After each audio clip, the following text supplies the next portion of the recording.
Right. Wonderful. Hi, Sam. Hi there. I'm very happy to have you with us. Nice to talk to you. So thank you so much for taking the time. So, can you first introduce yourself and tell us in which part of Bristol do you live? Sure. So, my name is Sam Sayer and I live in East Bristol. So, Whitehall is the specific area that my family live in. So, I guess you had been working in radio, and so when the COVID crisis started and when the lockdown was put into place, how did you decide that responding with a podcast and getting in touch with people was what you were keen to do? Well, I'd been looking for ages at starting my own podcast. And when lockdown happened, kind of the idea sort of fell into my lap in a way. I think I'd gone for a run, and often ideas happen when I'm running. And so I thought, why don't I try that? And why don't I ask the neighbours? Because we're quite a friendly street. So that's kind of how it emerged, really. So you already knew them quite well, so you could imagine a few stories and or the challenges that each family would have that would be different. Yeah. Our street has families from all over the place. So we have an Albanian family, we have a family from Bangladesh, we have a Pakistani family. So we have, and then your regular Bristolian. And so it's quite an interesting mix of people. And there's also two families who have adopted children. So we knew from the outset we needed to be quite careful about that. So at no point is the street name revealed. No. And the children's names are either somebody's made up a name rather than, they've swapped the names around. But people do talk about the number of the house that they come from. But we had to be sensitive to that. But I knew that my neighbours would probably go for it because they're quite a quirky bunch. There's some musicians, there's a filmmaker, there's a teacher, there's kind of a really nice mix of people. So I knew, it would stand a good chance of working.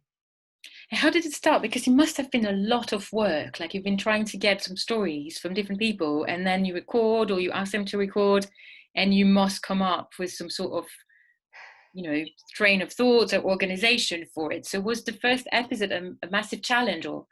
It was quite a risk because it could have been that people would have recorded material that I just couldn't use. And then I would have had to have said, I'm really sorry, but it's not going to work, which just would have been a bit embarrassing and sad. But fortunately, people seemed to go with it and they got enthusiastic about it and they were all in, which was great for me. So I just said, I gave them a sort of proviso and said, talk about the things that are bringing you joy at the moment and helping you to find resilience inside yourself and kind of keeping you going from day to day. Certainly in the early days when people were a little bit like blindsided by lockdown and what it was going to mean for them. And then I said, and also I really want people to talk about the difficulties. So rather than being really stoic and British about it, oh, we'll be fine, that kind of thing. I really wanted people to be honest about the things they were finding really tough. So the momentum for it sort of grew, really. I think people's honesty grew over time. I think it takes time for people to kind of feel comfortable. And I suppose I'm quite open as well as a person, and I have bipolar disorder. So I guess because I've lived with a mental health condition for a long time, I've always been quite open about that with people. And I have found that means people then are open with their own stuff they've struggled with. They're a bit more open because they've realised that I'm being open. I hope that's how it works. I think that's how it's worked. Well, definitely Yeah. when we listen. So I've listened to most of the episodes, and there's a lot of truthfulness. And I think you're totally Yeah. right. Something I dig into. Obviously, I grew up in France. I lived in America, in Africa, and traveled a lot in other places in Europe.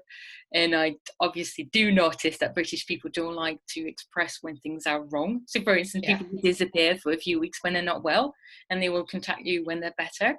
And I might take that personally. It was like, oh, they don't care about me, but actually, it's just because they just want to face you when things are going better. So Yeah. the challenge with this lockdown thing is that we all want to help and support, and it's great to get organized, but talking about the things that are not going perfectly is also Yeah. a part of what is helping. So was that already in mind for you? Obviously the podcast is named Our Streets in Lockdown. So did you Our want to street is locked down, yeah. did you know what you wanted to get, or did you go by? It was sort of suck it and see. And so I didn't have much of an agenda. What I wanted was I wanted it to see if we could see the distance traveled over time. Which sounds a little bit like I'm experimenting on my neighbors, but I just wanted to see, kind of how are people coping, And I do think there was, by about sort of week 2 or 3, something kicked in for people. There was kind of this, well, now we know a bit of what lockdown looks like and how it's affecting us. And, kind of almost like there was an adrenaline that kicked in. And then by about week 4 or 5, I think week 5 was awful. And people kind of went, oh, this isn't going away anytime soon. And I think that was really sobering. And so I noticed that there was one of the guys who contributes, he's quite a Tigger as a character, he's quite buoyant and positive, and he's a creative, he's a filmmaker. And I noticed with him that he hit a really bad week. And I was so pleased that he said that, actually, I've had enough, and because I think it's that relatability that we need from each other when things are difficult. We need to know that we're not freaks experiencing pain on our own. We need to know that it's part of the human spirit, and that if we can share that with each other, it's not being negative. It's kind of like just saying, yeah, this hurts, this is bad, but actually we've got each other, and we're not going anywhere. And most of us really aren't going anywhere at the moment. So yeah, that's kind of my thing. I think my passion for it was, let's see what we can bring out. Let's bring out some really authentic emotion here for people to grab onto. Yeah. And you've been able to record 7 episodes, Yes. and it's interesting because we're talking about lockdown, but when we listen back, or when we listen to the sevens, when quite a lot has happened, like when we listen Yeah. to the students, like she had these challenges, will she be able to finish the year? So how do you look back? Do you feel like you've all grown together, or you've just had to go through some sort of challenge and you're a little bit changed? I think so, but I think we probably won't realize how changed we are, or in what ways we've changed, until a bit further down the road. I know people have said that, then what the new normal is, and what's it going to look like, and we'll be different and we'll be changed. And I'm like, well, maybe we will. I hope we will. I hope the good things we can hang on to. Yeah, I think I can't immediately identify how I will be changed. I think I kind of feel like maybe because people have called out the horribleness and difficulties, that maybe that makes me feel a bit better about when I'm going through difficult things, because I feel like there are people who I could go and say, actually, I'm having a really bad day. But I think the jury's out a little bit. I think we need to wait and see how we're going to be. Yeah, I feel like some of the stuff that's being said is a little bit kind of idealistic, maybe. That there's going to be this new community-focused, altruistic world, and I'm not sure. I Yeah, don't know. we wish, but it's not easy, right? Like, I Yeah, think a lot of people have tried hibernation and coming back and see the world completely changed before us, and we'll see how that goes. But we need to be optimistic. So where are you yeah, going next? I mean, so tomorrow, I mean, you're recording soon a new episode, and then yeah. And was then that's it. Yeah, I deposited a small bottle of Prosecco on everybody's doorstep yesterday to say thank you. Um, the way that I like to work is I like to make sure that I've got space, so that I can walk into some space and fathom out what next. I'm not very good at going from one thing immediately to another. I kind of need to kind of put that one to bed and have a think about what next. But I know that I do want to, I've got an idea about resilience and about various friends of mine who've gone through very difficult situations in life, from things like infertility to sexual abuse to mental health, all sorts of really gritty, difficult issues. And these are people I know quite well. And I would like to do something that's more interview based and have a kind of in conversation with type scenario and bring out more of that kind of authentic, real life. So that's kind of what I have thought about that. But I think until I have a little bit of space to clean my house as well, because not a lot of that's got done.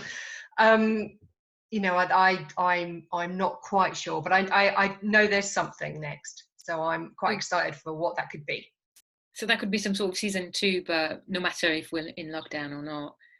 Yeah, I think everything is going to be Zoom related, sadly, for the A lot. foreseeable. But these are also friends who live all over the place. So Yes, so that's, in a way, that for us is a good thing, right? Because we can yeah, get in touch with people that we would never get into our studio in Bristol. So in a way, exactly. No, exactly. So you know, these are friends that I could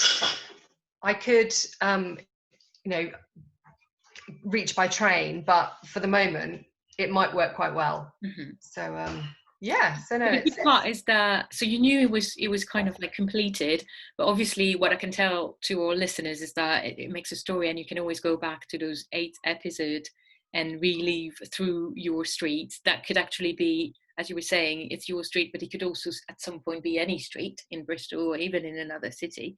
So we strongly recommend to people to go back to episode 1 and just follow. yeah, have a listen. Yeah, Yeah, because obviously we're still going to be in this sort of like stay alert, whatever sort of phase where we yeah, are in, yeah.